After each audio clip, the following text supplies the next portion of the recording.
Welcome to enjoy vlogs. അങ്ങനെ ഒരു തെയ്യക്കാലം കൂടി വന്നെത്തി. എന്നാൽ പിന്നെ ഗ്യാപ്പിന് ശേഷമുള്ള റീ എൻട്രി തെയ്യം വെച്ച് തന്നെ ആയിക്കോട്ടെ. അങ്ങനെ നേരെ വിട്ടു പുറാപ്പള്ളി തെയ്യത്തിന്. അമ്മ വീട് ആടെ ആയതുകൊണ്ട് തന്നെ ചെറുപ്പത്തിലൊരാഘോഷമായിരുന്നു. ഒരാഴ്ച സ്കൂളിൽ ലീവ് ഇട്ട് നേരെ വിടില്ല.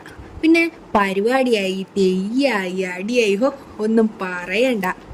ഇപ്രാവശ്യം പരിപാടി നേരത്തെ ആയിരുന്നു കേട്ടാ. പോരാളിമാരുടെ ഡാൻസൊക്കെ ഉണ്ടായിരുന്നു.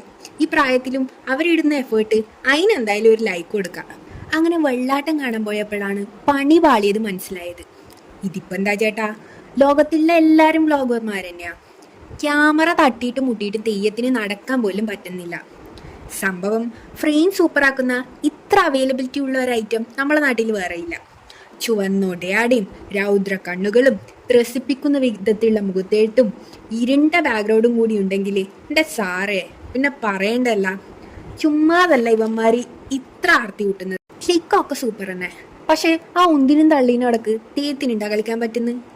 തട്ടും വെള്ളാട്ടവും മുന്നേ കണ്ടവർക്കറിയാം.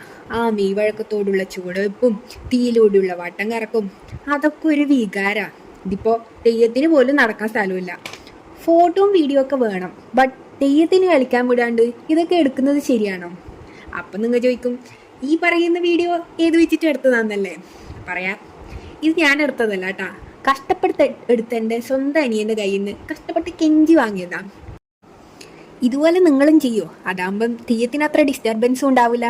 എഫോർട്ടോ തുച്ഛം, ഗുണമോ മെച്ചം. വീഡിയോ ഇഷ്ടപ്പെട്ട തുച്ഛമായ സബ്സ്ക്രിപ്ഷനും ലൈക്കും തരാൻ മറക്കല്ല കേട്ടാ. അപ്പം ബൈ ഫ്രം എൻജോയ് വ്ളോഗ്സ്.